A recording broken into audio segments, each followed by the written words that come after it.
Assalamu alaikum. إن الحمد لله تعالى نحمده ونستعينه ونستغفره ونعوذ بالله من شرور أنفسنا ومن سيئات أعمالنا ومن يهده الله فلا مضل له ومن يضلل فلا هادي له وأشهد أن لا إله إلا الله وحده لا شريك له وأشهد أن محمدا عبده ورسوله. Indeed, all praise is due to Allah. We praise and we seek refuge with Allah from the evil in our soul and from our sinful deeds. Those who are guided by Allah subhanahu wa ta'ala, no one can misguide them. Those who are not guided by Allah, there is no guide for them.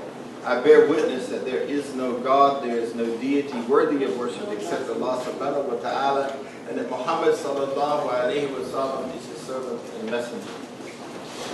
Welcome to the Islamic Society of the American Muslims, an organization established to conduct dawah and to educate and empower those people that come this way, whether they embrace Islam after learning about it or whether they were born into Muslim families. We are a third space, a space that you can come and know that you will not be criticized, castigated, indicted, or condemned in any way for what you don't know. We want to create a nurturing environment here, and so we like to put that forward. That's our vision, that's our mission statement. If you have questions that aren't answered in the class, or that you'd like to have answered, there's a box over here on the table. You can put your question in there and we will answer it, usually the next class. And last week there was a question that was put in the box that was of a nature that I'm going to have to probably do a handout and give it to adults because I can't teach the particular question in front of all age groups. It was not a question that would be appropriate for certain age groups. So, but we will get to those questions, alhamdulillah. And the beauty of this box is that someone wanted to learn how to pray. And so, alhamdulillah, we made a phone call, we got that going. So if there's something you need or a question you have, put it in the box if it's not addressed in the class that particular day. And that way I'll make sure that we answer the class. We always like to recognize the people that are here for the first time. Dr. Sadia and Dr. Nasser will not be here today. They had another function, so they sent their regards to everyone in the class. And Mispa is traveling because of spring break, and she sends her regards to everybody. So we are a family, so typically when people don't come, we know them in advance that they're not coming. Let's start over here. And would you like to introduce yourself? Yes. Hi, my name is Samantha. Well, Samantha I'll share, just as the first time. Samantha did her Shahada on Wednesday and got married on Wednesday, right? MashaAllah. So that's great for her. You're coming into this class at the right time because we started, I think it was a month ago, I started addressing issues about marriage. And I happen to be a marriage and family therapist. I have a graduate degree in marriage and family. So, good time. Probably talking a lot then. Okay, good. Who else is here for the first time today? Right here? Yes. Introduce yourself. Hi, Sarah. I'm Tina's sister. I'm visiting from Pennsylvania. Oh, mashallah. Well, we're very happy to have you. Alhamdulillah.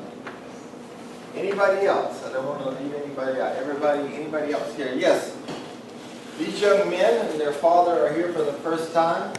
Would you please introduce yourself? Would you mind? I'm Yasin. That's Yasin, Ismail, I'm Mustafa. and Mustafa, mashallah. And we're so glad that you're back with us, mashallah, alhamdulillah. And this is missionary work. I'm having Natalia, right. Natalia invited them, right? So this is great, mashallah, alhamdulillah. Okay, so welcome everybody. We'll be having a potluck on the 28th of March, which is a Saturday. Okay, and that will be at St. Luke's United Methodist Church, which is 6 miles south. I believe that's south, right? On a Copacabana. And please call me soon if you don't get a notice about it, if you didn't get the punch bowl invitation, so that she can hook you up on our punch bowl invitation. And it'll be a potluck. So bring something that you like to eat and share it with everybody. Okay? Okay. Non-perishable items. We do collect non-perishable items for food pantries. So that's another form of dawah. We like to take care of everybody, not just Muslims. So if you bring a bag of beans or a can of food, then we can give that to one of the local food pantries. Also, we're still collecting unbroken cell phones. We've given away about 700 cell phones. These cell phones do not have to have the cords or anything as long as they work. We give them to Harbor House, and they are used for victims of domestic violence because if you don't have service, you can still call 911, and they can also be converted to assist the victims of domestic violence. As a matter of fact, speaking of that, Sister Naran was in Melbourne yesterday, not Melbourne, Daytona. It was Melbourne, okay, I'll get it right, I had it right first time. Giving a speech on domestic violence in Islam. That's something that we're very involved in. As you know, I'm the Vice Chair of the Orange County Domestic Violence Task Force. We actually had a meeting with Harbor House this week where Rabbi Skolnick joined us, and 2 other gentlemen from the community here who work with ICNA joined us.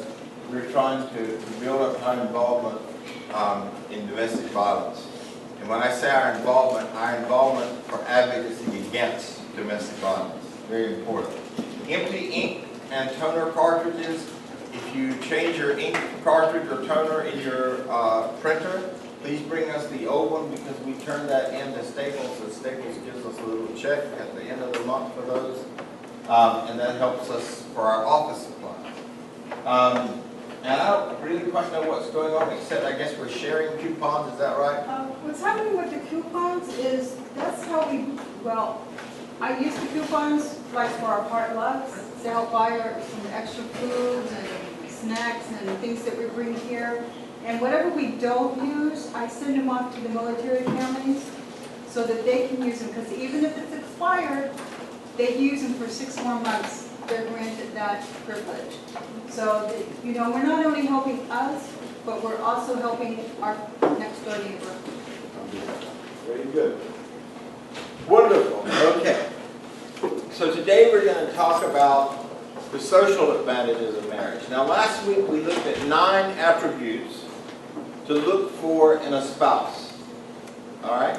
And every single attribute, we quantified it by what? Giving you a verse from the Quran or a hadith, that actually talked about this, right? Okay, I'm going to do that.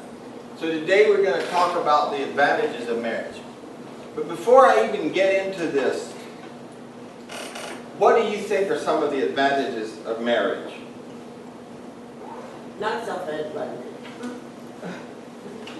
Now I want to know the advantages. If done in the way that I'm teaching it, if done for the sake of Allah, to bring your relationship closer to Allah, and you'll remember that I drew a triangle, and this is the male, perhaps, could be the female, either one. This is the female, and this is Allah. And so you're 50% of a person till you get married according to Islam, and you complete your faith. Both of you are working toward Allah. And the Quran says that you are actually 50% of a person until you get married. That's how you complete yourself. So half of faith is marriage. So I think the triangle does it. I didn't do a very good triangle. This is called what, an oscillate? What do you call it? Obsolete. Yeah, triangle. It's not, all 3 sides are not equal. They're supposed to be equal, but Right. I'm not an artist, so. But I think you get the point, right? So what are some of the social advantages of marriage? You are not lonely. All right. So how would we say that? Company, right? Yeah. Company or companionship? I don't like the way that's writing. Can you see that? Yeah. All Yeah. right.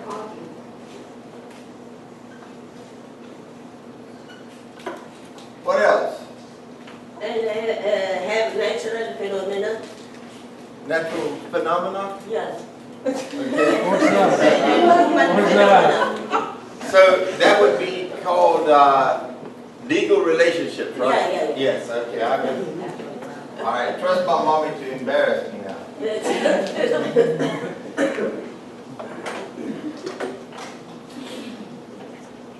All right, legal relationships. What about so spiritual evolution? Support.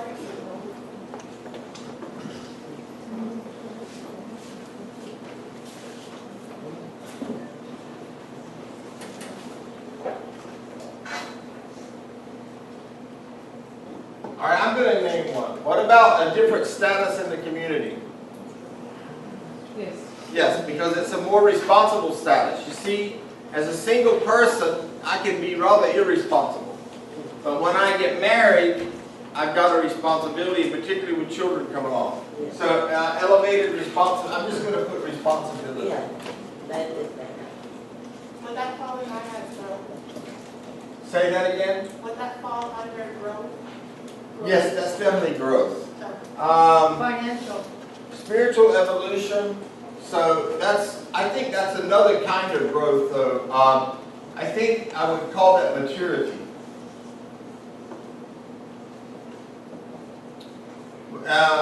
So financial security, Or insecure. Yeah. what else? Yeah, I'm sorry, Melody, forgive me. You don't need your hand. It completes our religion. Completes your religion, right. So that is spiritual evolution. Okay, very good. Completes your faith. Anything else? Friendship. Friendship. That's company or companionship. We got that Samantha one. had something? I was Yes. thinking maybe it establishes gender roles. Establishes gender roles. You know, like the Okay. man's supposed to take out the trash, you're supposed to wash the dishes. Oh, I like that. That's a good one. As a matter of fact. So I'm going to call that, since I'm a therapist, I'm going to call it something else. I'm going to call it negotiating power. Power negotiation. Oh, wow. Just be careful. You gotta go home. Negotiation. N-E-G-O-T-I-O-N? No, there's something wrong with that. I-A. T-I-A-T-I-O-N, right? Is that right? Yeah, okay, negotiation. What else? One sister said security, yes. Security, I think that's excellent.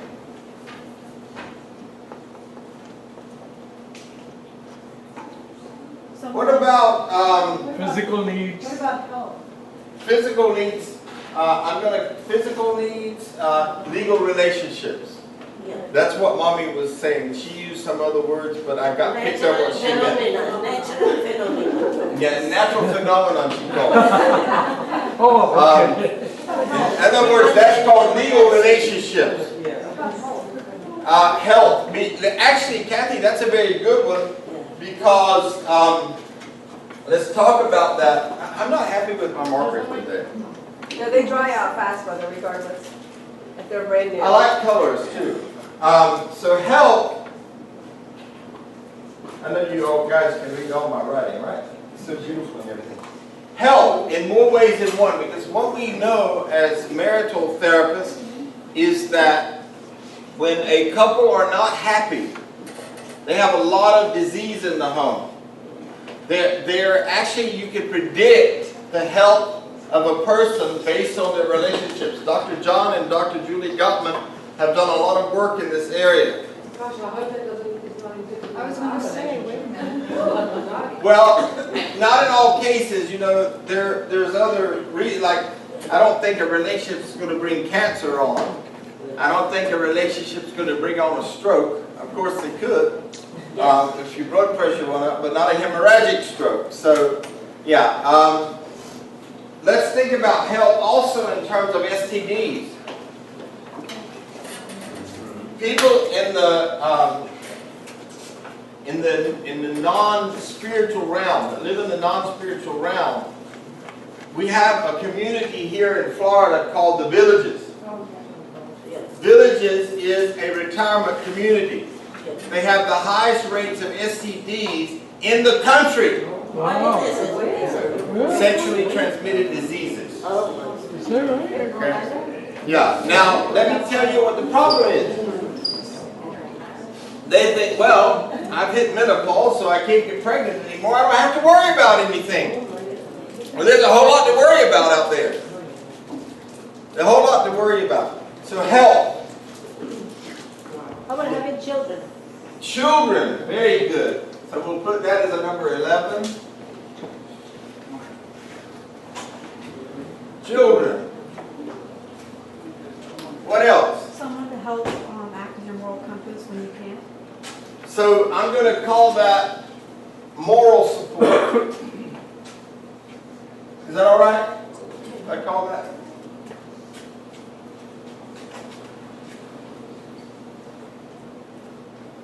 Yes. People who are married, they live longer. All right. So longevity. Longer.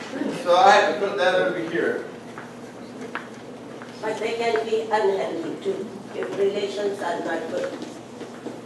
All right. But we're talking about good relationships, built on the principles that I'm teaching. Okay. If you establish a relationship and you nurture it, you water it, you fortify it with the principles from Allah. These are some of the benefits, and we'll look at some more, inshallah. If you think of anything as we're going along, let me know. One of the things we didn't talk about is marriage is the legal way to preserve mankind. So in other words, what would happen, and I want to see if anybody knows this, what would happen if for the rest of the time people only had 2 children? Humankind would phase out. You've got to have 2.2 children just to maintain the population of society. So listen to this. I want you to think about this a minute. Nowadays, we have been brainwashed in school that everybody wants a nuclear family with 1 boy and 1 girl. And that's the way to kill out humanity. Just do your studies. We cannot survive if every family only has 1 little girl and 1 little boy. So it's important to have children, as Sister Fatima said. So it's actually a way of preserving mankind. Well, don't you think that, like, some of the other population will take up for, you know, No, the ones ma'am. that are having 6, You 8, can 9, do your research. There's empirical data about this. It doesn't matter that in some countries they have 4 or 5 children. Look at the rates they're being killed off. There's a lot of empirical data out there that if we continue, look at China. When you talk about other cultures making it up, China up until about a year and a half ago, you could only have how many children? 1. If that child was not a boy, what happened to most of the time? They aborted it. So what's going to happen if a nation the size of China only has boys? You got a problem. I have a question though. Yes. About how it would kill off the population, don't you think we're a little overpopulated anyway? We may be overpopulated if you think from the Western world, but if you think from the Islamic perspective, we'll never be overpopulated. So we're only talking about Islamic marriages. Yeah. Remember, I'm only talking from the Islamic paradigm. Yeah. When I travel, I see a lot of space out there. And I know that Allah orchestrated this, and He's not going to let us get overpopulated from the Islamic paradigm. Because He actually said that He said, don't fear for your children, poverty for your children. I am able to take care of both of them, your parents and your children. But in today's economic conditions, it's forcing people to have less. But let me say this, because somebody had their hand up here. When we start talking about today's economic conditions, and I don't mean this, please, I beg you to look at this from the Islamic perspective. What is that saying about our iman? It says that we are trying to trust in ourselves instead of Allah. It's not today's economics. I want to tell you, and I haven't forgot the hand that was over here. But the difference is, today we want to have 2 cars, we want to have a 3-car garage, we want to have a house in the mountain and a house in the city. We want to have at least 4,000 square foot house. And people weren't living like that before. Yes. And so it's not about economic change. It's about, we've been brainwashed to buy into something called an American dream. That's an American nightmare. Because everything you own in this country owns you. You think you own a house? Don't pay your taxes to see how long you have it. Don't maintain it when you live in an HOA and see how long it is before you start getting letters about the condition of your house and how it's affecting the property value of your neighbors. Every single car that you own, you've got to pay a registration. You've got to put tags on it. You've got to have a license. You've got to maintain that car. You don't keep the fluids up in that car, you've got a burden. You don't have a blessing. Insurance. So, you see, it's very easy to get caught up into these things. Most people in here are spending around a minimum of $160 a month if you're insuring 2 cars. Yeah. And that's if you don't have teenagers driving. If you've got teenagers driving, then you can just double it or triple it. Particularly if you've got a boy under 25 years of age driving a car. Anybody tell me a figure for a boy under 25? I'm not dealing with that right now. 130. 130 a month? Yep. Just for that one child, right? Yeah. 250.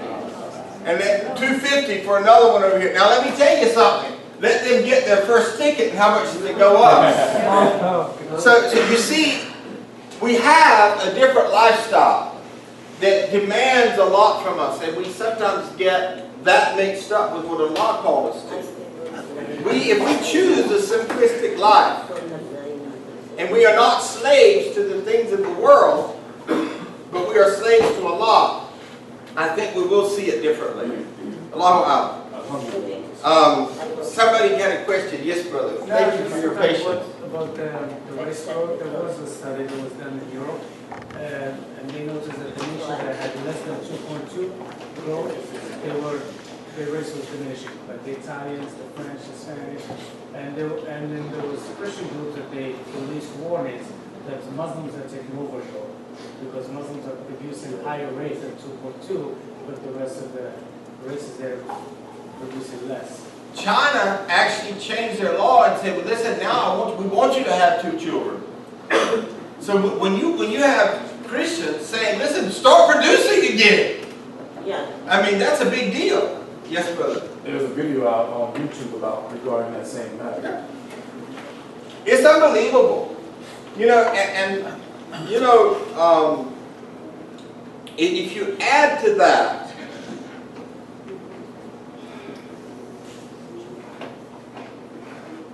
gay marriage,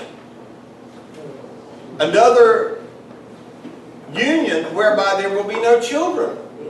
Only look. You know, I don't want to be disrespectful in any way, shape, fashion, or form. I'm simply putting out there a piece of evidence, a piece of information that has validity. In China, if all the thing that is boys, well, I don't know what they're going to do because they can't, I guess they're going to have to marry boys. Yes. And those guys don't produce children. They can adopt, but they can't produce. So they're not producing, they're actually adopting what's already here. Just something to think about, okay? Yes, So brother. your main point, marriage is basically to help humanity survive. No, that's just one point.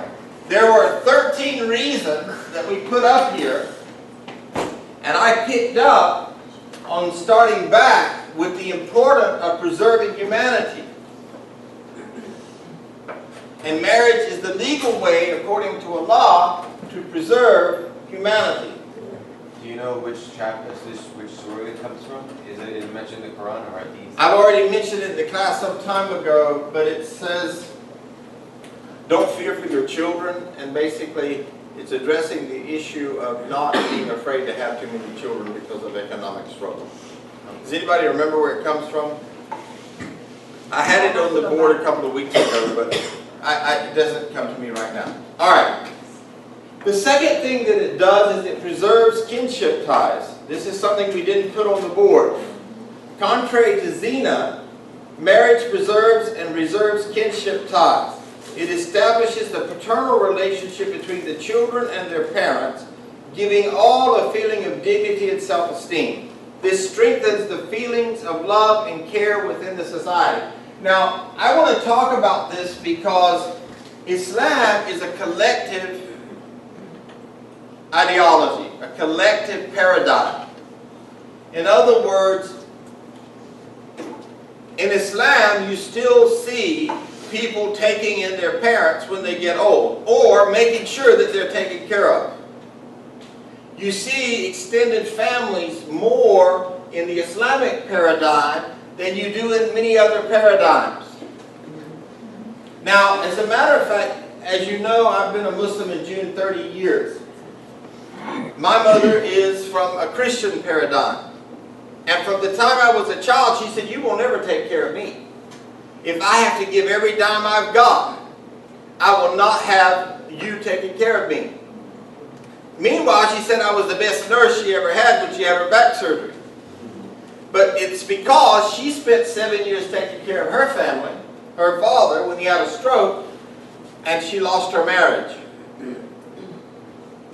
Now,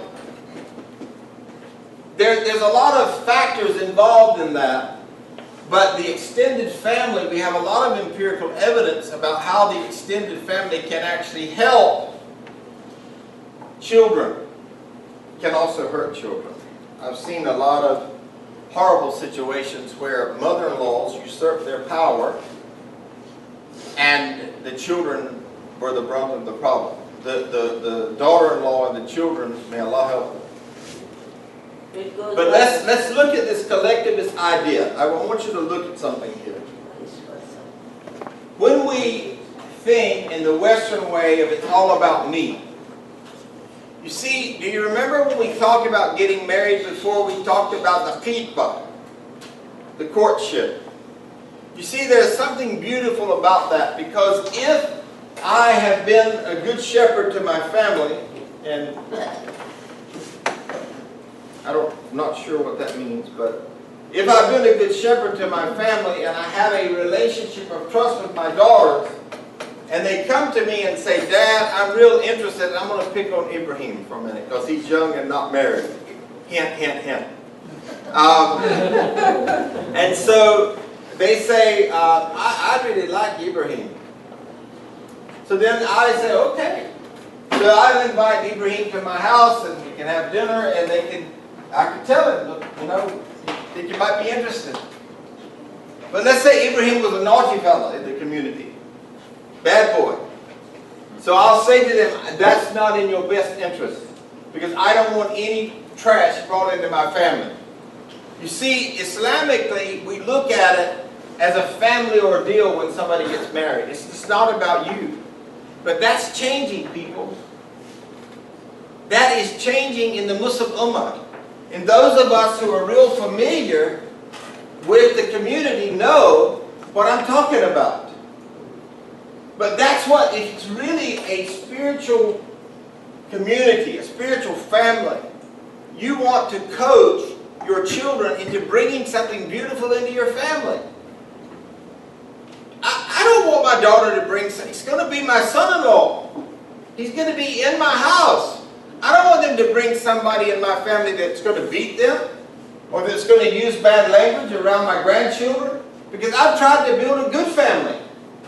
I have a vision, a basara for my family. So don't I get to choose? Don't I get to have some say-so in who comes into my family? Of course, we should. But nowadays, that's diminishing because we're not teaching it. It safeguards the society from moral degeneracy. Marriage is an institution created by Allah to establish correct and permissible relationships between men and women, like Mom said. Marriage helps maintain chastity and protects Muslim individuals from slipping into zina and other sins related to it. Marriage is a means is meant to close the door of moral degeneracy and decadence, which are among the major causes for the destruction of society. You see, Islam looks at everything from a global picture. For example, we have something called Fard Kifaya.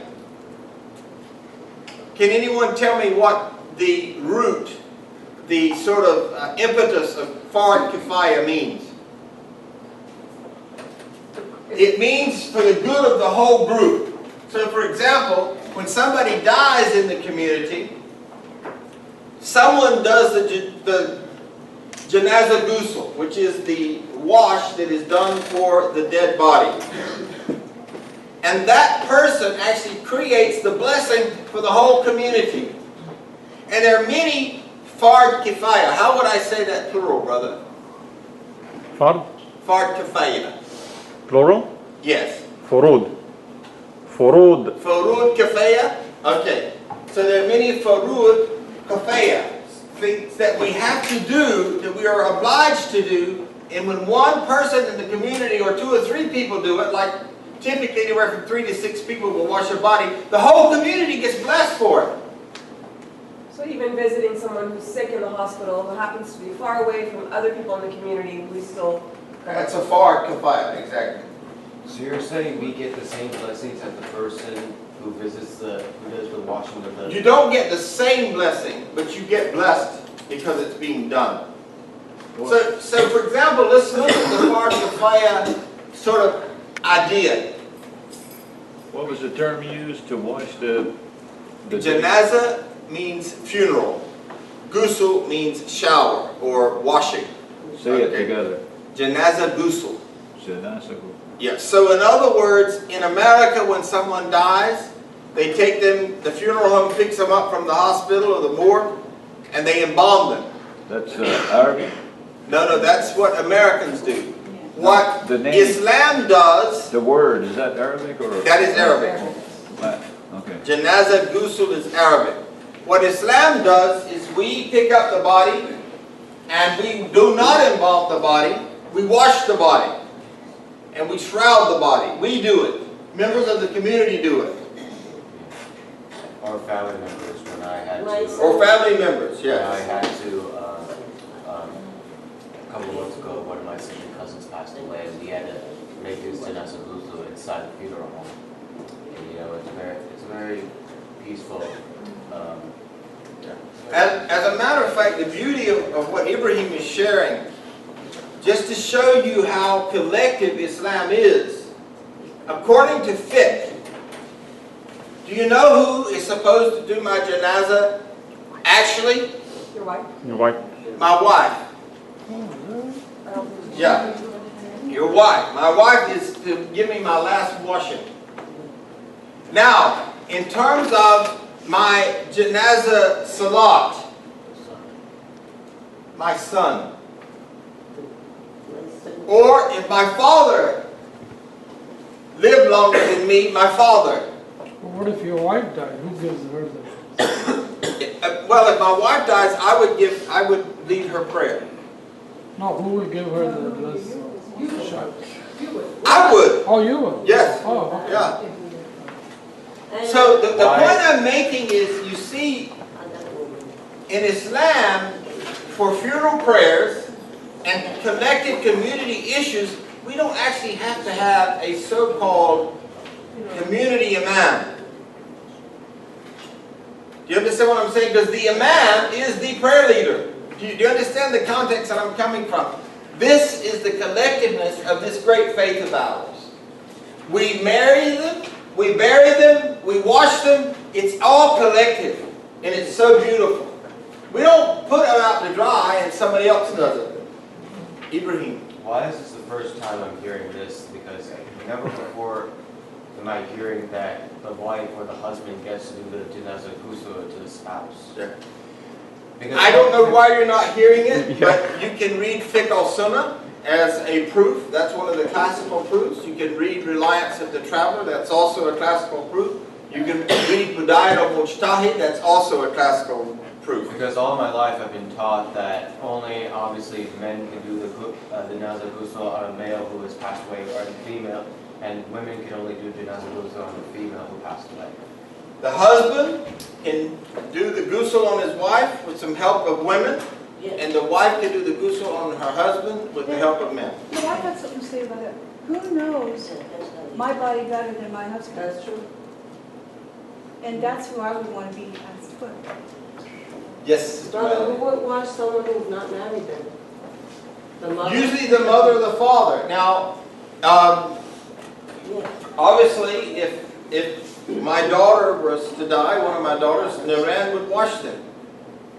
If my son were to die, I would wash him. As a matter of fact, I can tell you that as a therapist, I know we're going out of the marriage here a little bit. We're talking about death more than we are marriage, and marriage and death are not synonymous, although some people think it is. All right? In terms of closures, from a therapeutic standpoint, I have worked with families that had a terrible motor accident whereby numerous members of the family were killed. And to watch the father lower that child into the grave, that kind of closure you don't get from all this pomp and circumstance that the Western world does. I'll share this with you.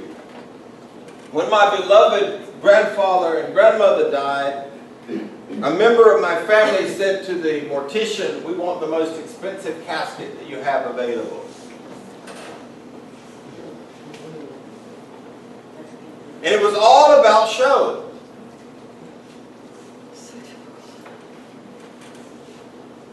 After the death, these people find themselves oftentimes on Valium and various drugs because they haven't actually dealt with the death.